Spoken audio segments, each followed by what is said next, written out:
Hello all, welcome to BAJIRAO IAS Academy. So in these sessions we will be discussing another most important topic, that is with respect to the Central Information Commission as well as the State Information Commissions.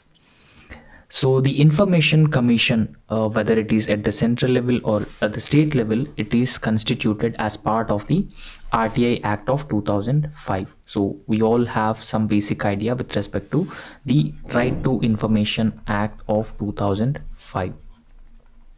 Okay, so this Central Information Commission was established as part of the RTI Act, so it is considered as a statutory body. Right, so this body is considered as the statutory body because the Central Information Commission and State Information Commission was provided by the RTI Act of 2005. Now in this context we will understand different aspects with respect to the Right to Information Act. So what are the various provisions of the Right to Information Act? What are the roles, responsibilities of the Information Commission at different levels, and how it empowers the citizen by providing information. Okay, so how it ensures the participatory governance at the grassroots level, and apart from that we will also understand certain issues which have been impacting the functioning of the information commissions at the central level as well as at the state governments level. Now before proceeding into the detailed discussion of this RTI Act or Information Commission, why the central government has brought this Right to Information Act 2005, what is the objective of bringing such an act? Now if you look at India's civil society's participation or India's civil society strong demand for passing such a legislation, so that is a major step towards strengthening the existing democracy, also strengthening the citizens' participation in the governance process, because the citizens would know what is happening in the governance process, how the mechanisms work.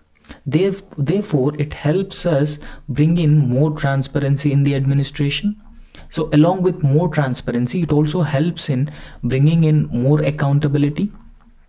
Okay, so more transparency and accountability, and it has reduced the instances of corruption.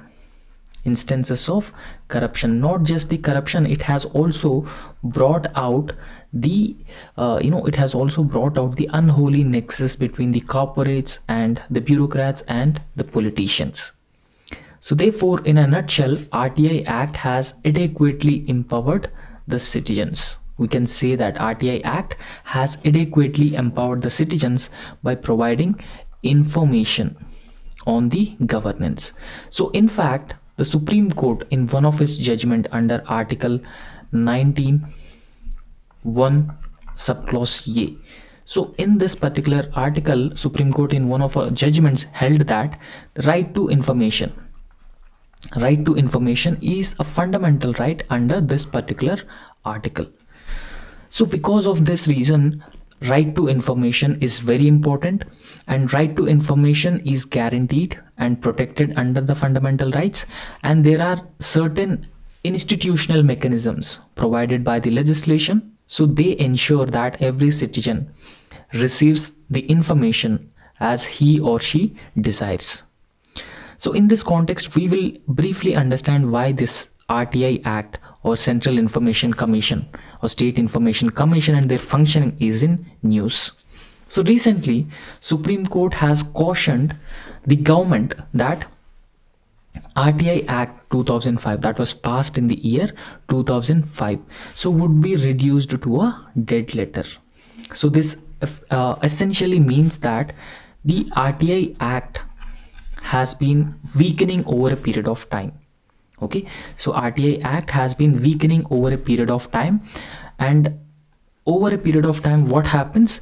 RTI Act fails to fulfill the basic and the fundamental objectives for which this legislation has brought. Why? Because now most of the central information commissions and state information commissions are not adequately staffed. So apart from not adequately staffed, so they have also been facing a lot of issues with respect to the vacancy, and non-appointment of the members to the Central Information Commission and State Information Commission.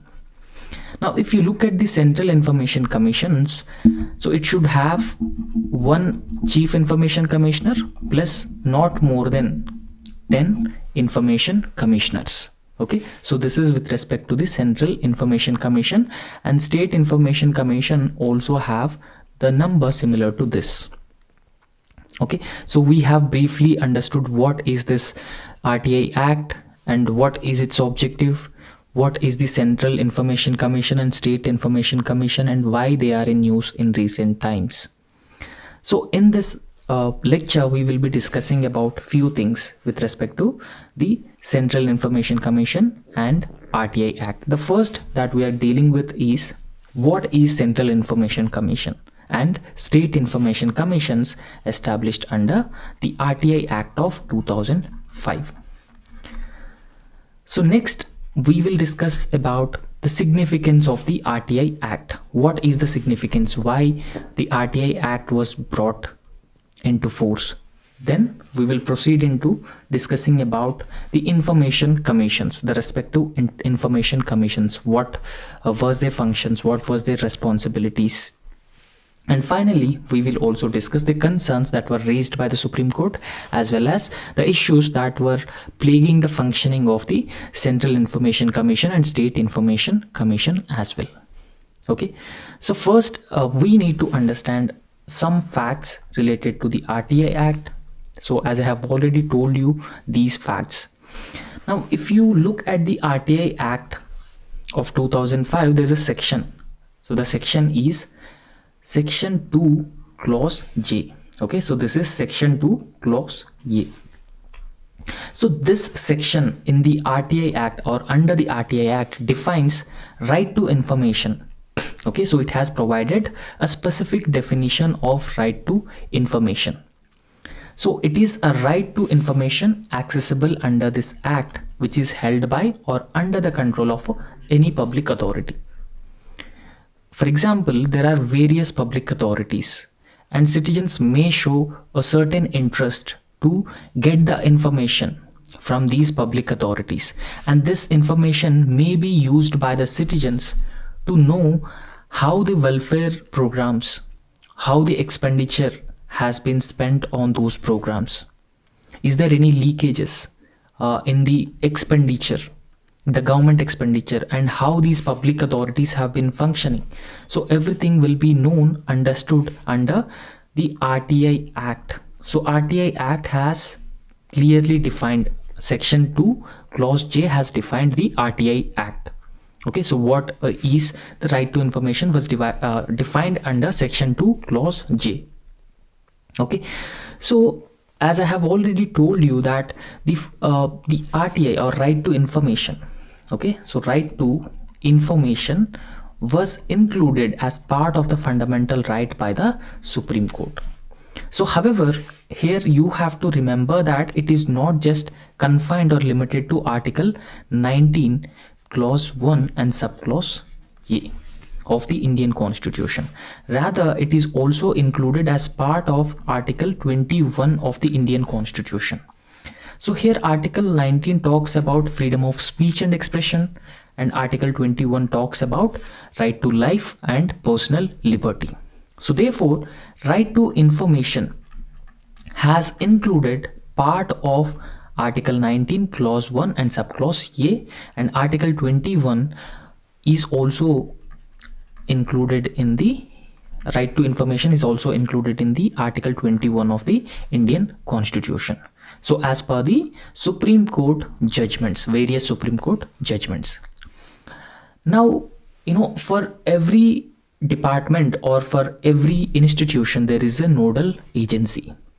Okay, so there is a nodal agency. For RTI Act, So one nodal agency, so which looks after the appointments and the expenditure, finances, everything, is Department of Personnel Training under the Ministry of Personnel, Public Grievances and Pensions.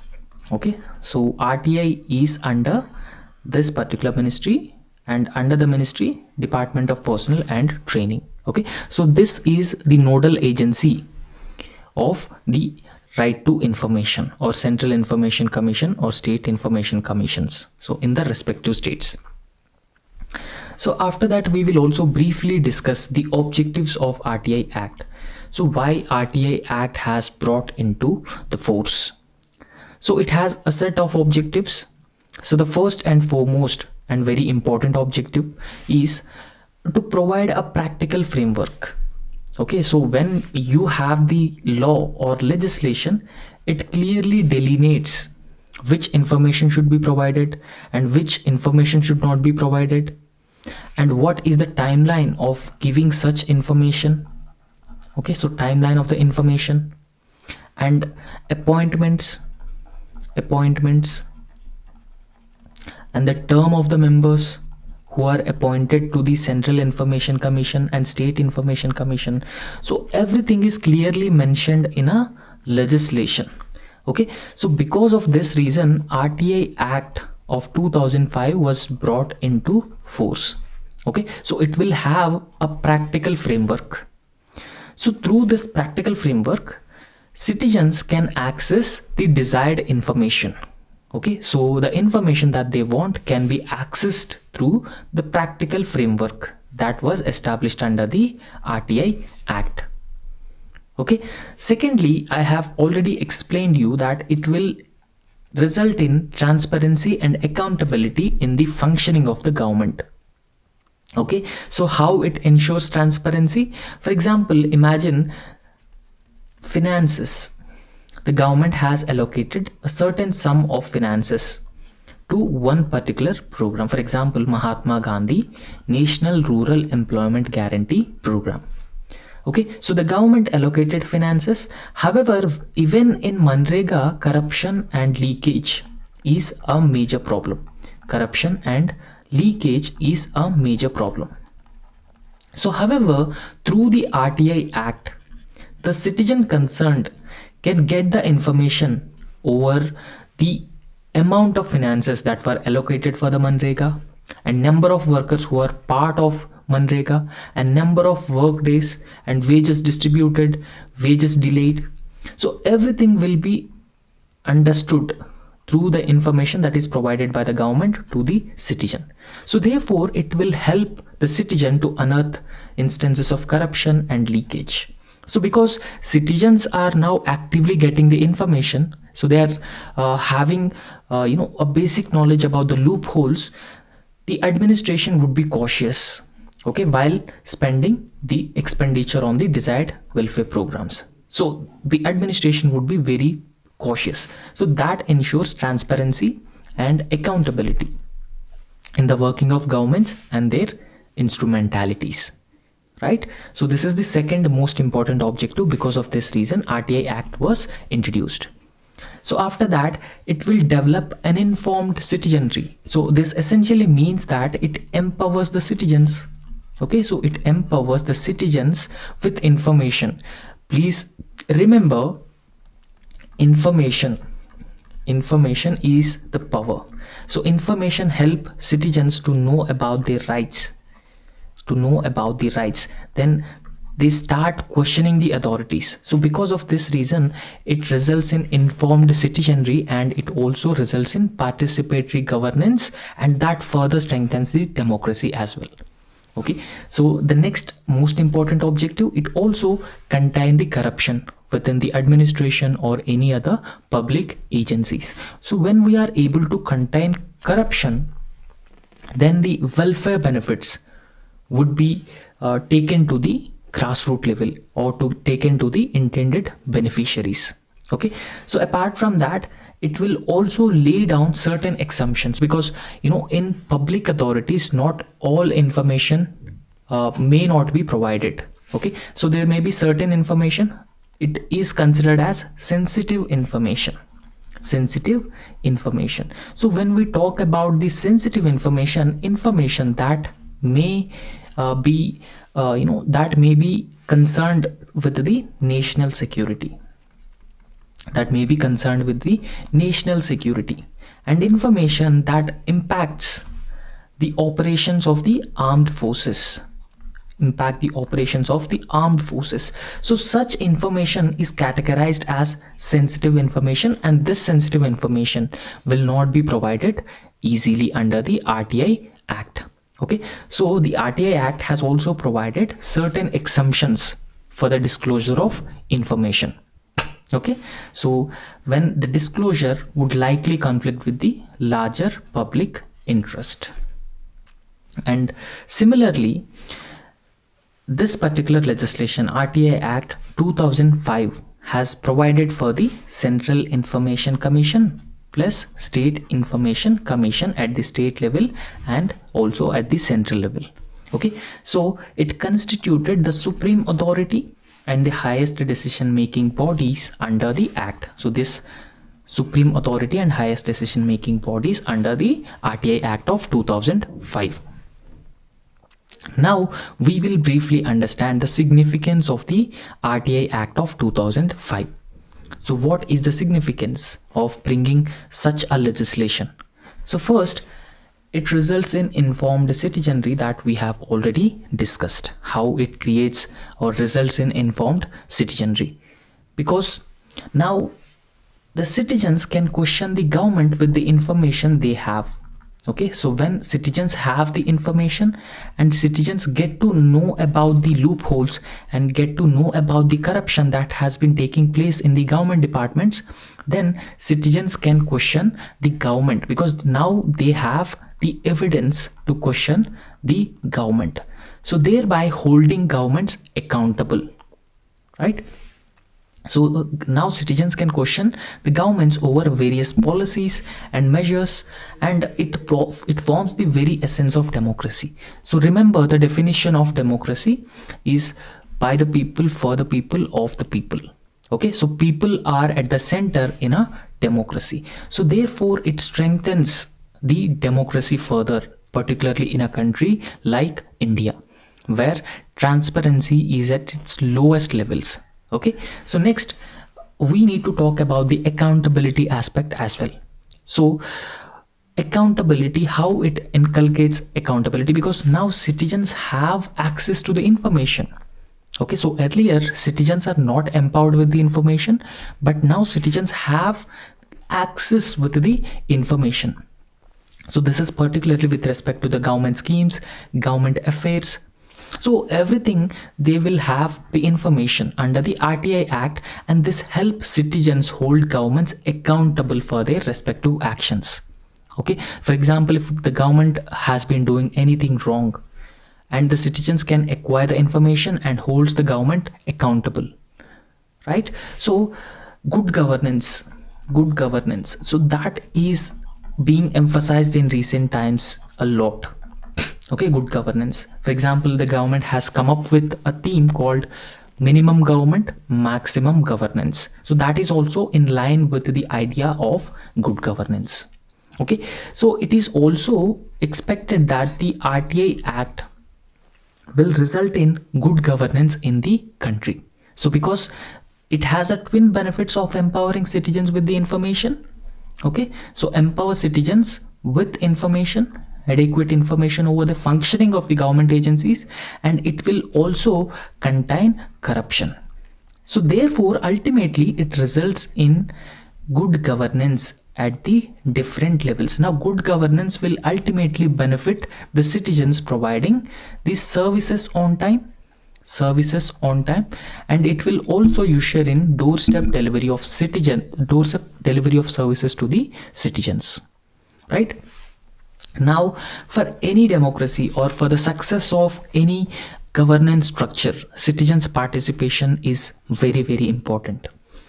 When the government has been readily providing information under the RTI Act, then it includes or it increases the enthusiasm of the people to get the information, to know the information about different government affairs. So therefore, this ultimately increases the public participation in the governance process. Now, if you look at any good governance scheme that is being launched by the government, it emphasizes on the public participation. So for the success of those schemes, those initiatives, public participation is very important. So therefore, RTI Act ensures active citizens participation in the working of democracy at all times, right? So apart from bringing in accountability, it also brings in the transparency in the governance process, because whatever you do, so it is in the public domain. The citizens get to know about this. So it creates a culture of openness, right? So it creates a culture of openness in the administration and in governance. So thereby, it fosters the public trust and the confidence as well, because now whatever the government do, it is transparent, it is very open.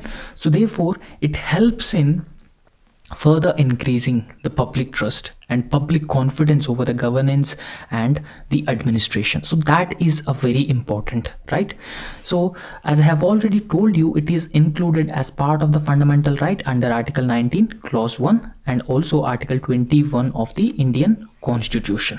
Okay, so earlier judgments, Supreme Court clearly held that the RTI Act is part of the so the right to information is part of Article 19(1) and 21. So recently we have also discussed about the electoral bonds, right? So Supreme Court also struck down the electoral bonds because they are violating right to information of the citizens under Article 19(1) clause A.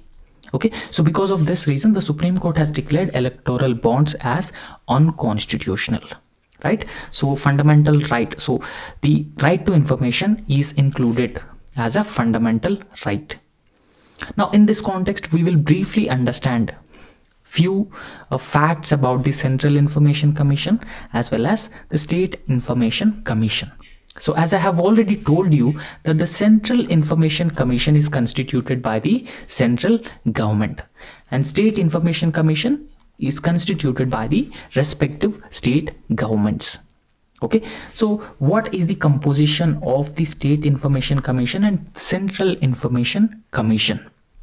So it consists of one Chief Information Commissioner plus not more than, I can say not more than 10 information commissioners, and there is a similar structure at the state level as well. Okay, at the state level also one Chief Information Commissioner and not more than 10 information commissioners. So who appoints the information commissioners and Chief Information Commissioners? So at the central level, President appoints the Chief Information Commissioner on the recommendation of a committee. Okay, so that particular committee is headed by the Prime Minister. So at the state level also, Governor is the head governor appoints the Chief Information Commissioner as well as Information Commissioner on the recommendation of a committee headed by the Chief Minister. Okay, so this is how the appointment of the Central Information Commission and State Information Commission takes place. However, we need to talk about a select committee at the central level and state level. Now in this select committee, Prime Minister is the head. Okay, so this committee will recommend to the President over the appointment of information commissioners as well as the Chief Information Commissioner. So this arrangement is at the central government level. So this committee consists of Prime Minister. So he is the head of the committee, and then leader of opposition in the Lok Sabha, Union Cabinet Minister, and this Union Cabinet Minister is nominated by the Prime Minister. Okay, so Union Cabinet Minister is nominated by Prime Minister. And at the state level, a similar arrangement is there for the recommendation of the names to the governor. Okay, so Chief Minister and then leader of opposition in the Legislative Assembly and State Cabinet Minister, and who is nominated by the Chief Minister. And this is the arrangement at the state level for the appointment of the Information Commissioners and State Information Commissioners. So after that, we need to talk about the tenure of the members who are part of the respective information commissioners. Okay, so the tenure of the information commissioners prescribed by the central government until they attain the age of 65 years. Okay, so until the age of 65 years, whichever is earlier. Okay, so after that, salary, allowances and other conditions. Okay, so RTA Amendment Act 2019, so it shall be prescribed as by the central government itself. The salaries, allowances and other service conditions, they were prescribed under RTA Act of 2019, right? So however, the RTA amendment, it was criticized that RTA Amendment Act 2019 has been further weakening the Information Commission. Okay, so that was the criticism that were leveled against the Amendment Act. So in this context, there are certain concerns with the Right to Information Act or the functioning of the Information Commission. So as held by the Supreme Court in recent judgment, that it becomes a dead letter that the central information commissioners and state information commissions are very often understaffed. Okay, so therefore it has been impacting the overall functioning of the information commissioners since they are understaffed. Okay, so there's an insufficient staff, so they are not able to dispose of the information related petitions and the grievances of the citizens. Okay, so after that, there's also a huge pendency of the cases before the Central Information Commission and the State Information Commissions under the RTI Act. So according to data, around 3,15,000 complaints were pending with the Information Commissioners. Now what happens when these pending petitions are not disposed of in a timely manner? This severely curbs or reduces the trust among the public towards the RTI Act, and it further weakens the spirit of the RTI Act as well. So therefore the pendency has to be disposed, the pendency has to be reduced, and in order to reduce the pendency, the government should adequately staff the respective information commissions firstly, and secondly the vacancies have to be filled up. These steps have to be taken on an immediate basis. So after that, there should be ban on personal information. Okay, so personal information is very often used for defamation of individuals, and apart from defamation of individuals, it is also in violation of right to privacy that was included in the Article 21 of the Indian Constitution. Okay, so therefore this hampers the accountability, functioning and efficiency of the Information Commission, and this will also hamper the accountability of public officials and access to the social welfare programs. So therefore there should be a ban on personal information of the officials. So after that, now the power of the union government to decide the tenure and the salary of the commissioners affect the overall independence. Recently RTI amendment was brought in the year 2019. So as per this RTI Act Amendment 2019, so the power of the union government to decide the tenure and the salary of the commissioners affect their overall independence. So this issue has to be looked into. So apart from that, there's no political will in order to adequately staff, adequately finance, and even to fulfill the vacancies. So there's no political will that is clearly visible in the appointment of Information Commission authorities. So that will lead to the poor implementation of RTI Act of 2005.